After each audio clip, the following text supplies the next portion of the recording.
कि तहरीके इंसाफ के आइन के ऊपर अमल दरामद नहीं हुआ, उनके आइन के मुताबिक इंतखाब नहीं हुआ, तो हमें नजर आया कि कोई नौरीन रो रही है तो कोई दूसरा रो रहा है। जिस दिन कोई नसरीन पाकिस्तान के आइन के तोड़ने के ऊपर रोना शुरू हो जाएगी, उस वक्त पाकिस्तान की हर सियासी जो जमात है उसका फ्यूचर मुझे ब्राइट नजर आता है। सही। मंसूर, 2023 की सियासी डेवलपमेंट्स के हवाले से हम गुफ्तगू करते हैं। सीनियर सहाफ़ी अतर काज़मी साहब हमारे साथ मौजूद हैं। अतर साहब, ये बताइएगा 2023 का ओवरऑल अगर हम जायज़ा लें, चूँकि अब इख्तिताम होने वाला है, तो बड़ी डिबेट जो थी वो इलेक्शंस के हवाले से ही थी, और इसमें कभी सुप्रीम कोर्ट भी इंटरवीन करती है, कभी इलेक्शन कमीशन की तरफ से कुछ फैसले आते हैं। आपके नज़दीक 2023 की सबसे बड़ी सियासी डेवलपमेंट क्या थी? मेरे नजदीक ये जो 2023 में जिस तरीके से हमने आइन को पसे-पुश डाला है, जिस तरीके से मावराए आइन हमने बहुत सारी चीजें की हैं और आइन और कानून के नाम पे की हैं और सियासी लोगों ने की हैं, सियासी जमातों ने की हैं, मेरी नजर में वो सबसे बड़ी डेवलपमेंट थी। उसकी एक हालिया मिसाल हमने ये देखी कि जिस तरह शाह महमूद कुरैशी साहब को आज गिरफ्तार किया गया, यहां पे भी अगर आप देखें तो ये सिलसिला शुरू हुआ था मजिस्ट्रेट की अदालत से कि वो जमानत देगी तो दोबारा गिरफ्तार कर लेंगे, फिर बात पहुंची हाई कोर्ट तक, और अब सुप्रीम कोर्ट के 3 मोअज़्ज़िज़ जज साहिबान ने जमानत दी और एक डीसी ने एमपीओ के तहत उनको गिरफ्तार कर लिया। तो मेरे ख्याल में जो हमने आइन के साथ किया है 2023 में, क्या इसको हम 2033 तक भी रिकवर कर सकेंगे? ये मेरा सबसे बड़ा खदशा है 2023 के। अतर साहब, लेकिन ये जो 8 फरवरी की तारीख हमने देखी सामने आई, इसमें आपको लगता है सुप्रीम कोर्ट की इन्वॉल्वमेंट के बगैर ये पॉसिबल था, या फिर अदलिया ने भी कहीं ना कहीं तो किरदार अदा किया है ना इलेक्शन के प्रोसेस को शुरू करने में? जी बिल्कुल, अगर मोअज़्ज़िज़ अदालत इस हवाले से फैसला ना देती और वो एम्फसाइज ना करते तो 8 फरवरी की तारीख हमें नहीं मिलनी थी। लेकिन यहाँ पे इशू ये है कि आइन के मुताबिक हमें इलेक्शंस नहीं मिले। पाकिस्तान का आइन, पाकिस्तान का कानून अवाम को कुछ चीजें देता है जो गारंटीड है आइन के अंदर। क्या उस आइन के मुताबिक 2 सूबों के अंदर वक्त पे इंतखाबात हुए? क्या आइन के मुताबिक वफाक के अंदर वक्त पे इंतखाबात हुए? ये वो चीज है जिसके ऊपर तमाम सियासी जमातों का इत्तेफाक है कि जनाब ये आइन के मुताबिक यहाँ पे नहीं हुए, लेकिन ये मसला था तो वो मसला था। तो इंतखाबात मिलना कोई कौम के ऊपर एहसान नहीं है। इंतखाबात तो आपका फंडामेंटल राइट है।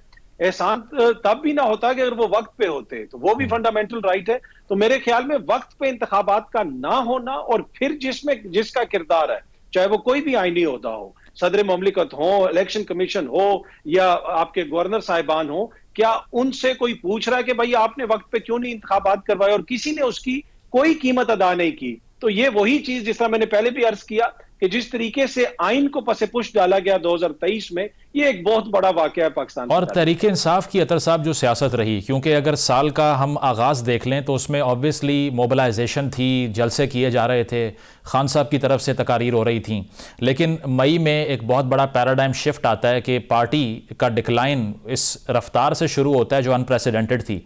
अब आपको लगता है कि दिसंबर में पहुँच के 2023 के इख्तिताम में कुछ ना कुछ स्पेस वापस आ रही है पीटीआई के लिए, कागजात भी जमा हो गए और बल्ले का निशान वापस मिल गया? देखिए, जो इंतजामी एतबार से स्पेस है, देयर इज नो स्पेस। इंतजामी एतबार से कोई स्पेस नहीं, इसलिए कि पाकिस्तान की तारीख में हमने कभी भी नहीं देखा कि किसी से कागजात छीने जाएं। जो डिक्लाइन आया वो उनके जो इंतजामी मामलात थे उसके हवाले से आया, लेकिन सियासत के अंदर तो आप ये देखते हैं ना कि क्या अवाम के अंदर उनका डिक्लाइन आया?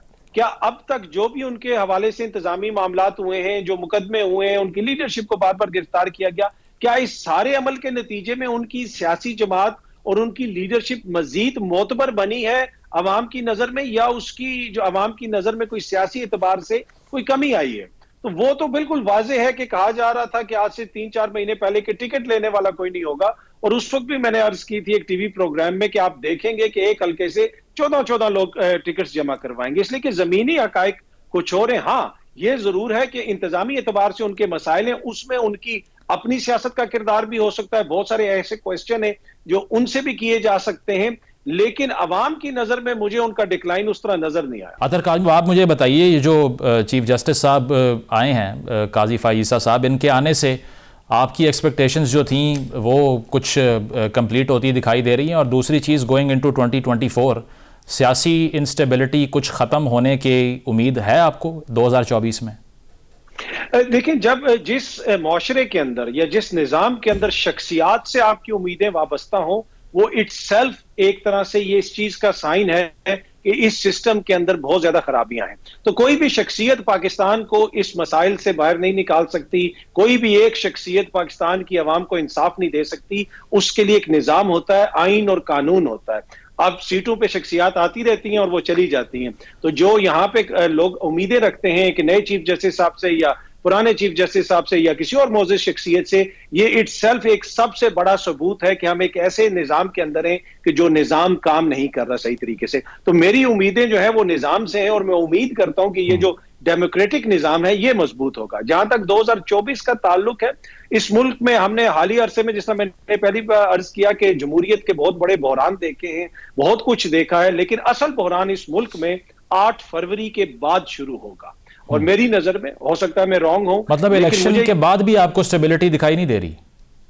जी, असल अदम इस्तेहकाम इस मुल्क में उस इलेक्शन के नतीजे में आएगा जिस किस्म का इलेक्शन हो रहा है। क्या ये इलेक्शन आइन और कानून के मुताबिक हो रहा है? क्या इसमें तमाम सियासी जमातों को हिस्सा लेने दिया जा रहा है? तो इस तरह के इलेक्शन के नतीजे में कभी भी जो है, मुझे नहीं लगता कि इस्तेहकाम आएगा या कोई ऐसी हुकूमत आएगी कि जिसको सारे तस्लीम कर लेंगे। 4 हल्कों की वजह से यहाँ पे 4 साल अदम इस्तेहकाम रहा, तो पूरे मुल्क के जो 400 हल्के हैं वहां पे अगर कोई इलेक्शन नहीं मानेगा तो फिर कैसे हम इस्तेहकाम एक्सपेक्ट कर सकते? तो काज़मी साहब, 2024 का जो इलेक्शन है उसके बाद फिर ये जो ताज है हुकूमत का, ये किसके सर जाएगा? आपकी प्रेडिक्शन क्या है? वैसे प्रेडिक्ट करना बहुत मुश्किल है पाकिस्तान में, but still what's the gut feeling that you have? To be honest, होता यह है कि अगर अवाम के वोट से और फ्री एंड फेयर तरीके से इलेक्शन हो तो फिर तो सामने नजर आ रहा है कि एक जमात आपको ज्यादा पॉपुलर नजर आ रही है, तहरीक इंसाफ, तो वाजे है कि वो इलेक्शन जीत जाएंगे। लेकिन आपको पता है कि बहुत सारी रिस्ट्रिक्शंस हैं, बहुत कुछ हो रहा है, तो अब मुझे नहीं पता कि इस इंतखाबात के नतीजे में किसकी हुकूमत बनेगी। इट्स वेरी हार्ड टू से, वेरी हार्ड टू से। मंसूर, आपको क्या लगता है 2024 के इलेक्शन के बाद हुकूमत कौन फॉर्म करेगा? मैं काज़मी साहब की बात से काफ़ी हद तक एग्री करता हूँ। अभी ये सब कुछ कहना बहुत मुश्किल है। जहाँ तक प्री पोल मामलात का ताल्लुक है तो वो तो ज़ाहिर बात है, पूरा ग्राउंड जो है वो नून लीग को तैयार करके दिया जा रहा है। लेकिन मैं पोलिंग डे वाले दिन जो है, अगर तो वहाँ पे एक जम्मे गफ़ीर आ गया पोलिंग स्टेशंस की तरफ और आप उसे ना रोक सके, ये ज़हन में रखिएगा, मेरी अर्बन और रूरल एरियाज़ के अंदर थोड़ा सा डिफरेंस है, लेकिन धांधली करना या झुल्लू फेरना जिसे कहते हैं ना, वो एक हद तक मुमकिन होता है। ये नहीं हो सकता कि एक कैंडिडेट जो है वो 70,000 वोट ले रहा और एक जो है वो 15,000 वोट ले रहा और 15 वाले को आप जिता दें, 70 वाले को हरा दें। 70 और 60 के दरमियान, 70 और 55 के दरमियान फ़र्क पैदा किया जा सकता है, ये हमने देखा है पाकिस्तान में ये होता है। लेकिन 70 और 15 या 70 और 20 के दरमियान जो है वो आप उसका कुछ नहीं कर सकते। तो अगर तो इतना बड़ा वाइड मार्जिन आना शुरू हो गया कंस्टिट्यूंसीज के अंदर, तो फिर उसको मैनेज करना मुश्किल हो जाएगा। So I will still hold my opinion about this कि इलेक्शंस डे वाले दिन एक्चुअली क्या होगा। मंसूर साहब, एक और आर्ग्यूमेंट भी हो रहा है ना कि नून लीग के साथ हाथ हो गया है, पीटीआई को स्पेस दोबारा मिलना शुरू हो गई है और कागजात भी जमा हो गए, सबसे ज़्यादा पीटीआई ने करवाए, बल्ले का निशान भी मिल गया। आप बाय करते हैं इसको? अब मैं इस पे भी, मेरे ख्याल में मैं ये it's too early to say that, क्योंकि अगर ऐसी बात होती तो देखिए, सबसे पहला साइन मैं आपको ये बता दूं कि जिस दिन नून लीग को लगा ना कि हमारे साथ हाथ हो गया है, उस दिन एमिरेट्स की एक फ़्लाइट जो है वो पकड़ी जाएगी और लंदन रवानगी हो जाएगी। ये मैं आपको पहले से अभी, ये इसका एक बैरोमीटर यही है। नहीं, उसमें शहबाज साहब भी होंगे या सिर्फ बड़े मियां साहब होंगे? As long as मियां साहब इज पाकिस्तान, सब पे खैरान है। सही सही। काज़मी साहब, आपको भी यही लगता है कि अगर नून लीग को ये फील हुआ कि हमारे साथ मिसकमिटमेंट हो गई है तो एक फ़्लाइट वापस चली जाएगी फिर जैसे आई थी?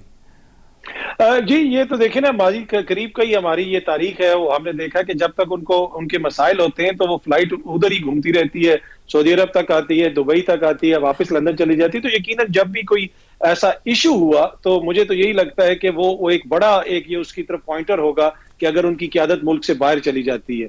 तो यही बिल्कुल मैं एग्री करता हूँ मंसूर साहब। काज़मी साहब, आपसे आखिरी सवाल, तहरीक इंसाफ का फ्यूचर इन 2024? जो मेरे ख्याल में जो पाकिस्तान के आइन और कानून का फ्यूचर है, इसलिए कि हमने ये देखा कि तहरीक इंसाफ के आइन के ऊपर अमल दरामद नहीं हुआ, उनके आइन के मुताबिक इंतखाब नहीं हुआ, तो हमें नजर आया कि कोई नौरीन रो रही है तो कोई दूसरा रो रहा है। जिस दिन कोई नसरीन पाकिस्तान के आइन के तोड़ने के ऊपर रोना शुरू हो जाएगी, उस वक्त पाकिस्तान की हर सियासी जो जमात है उसका फ्यूचर मुझे ब्राइट नजर आता है। सही। मंसूर, आपको क्या लगता है तहरीक इंसाफ का फ्यूचर नेक्स्ट ईयर?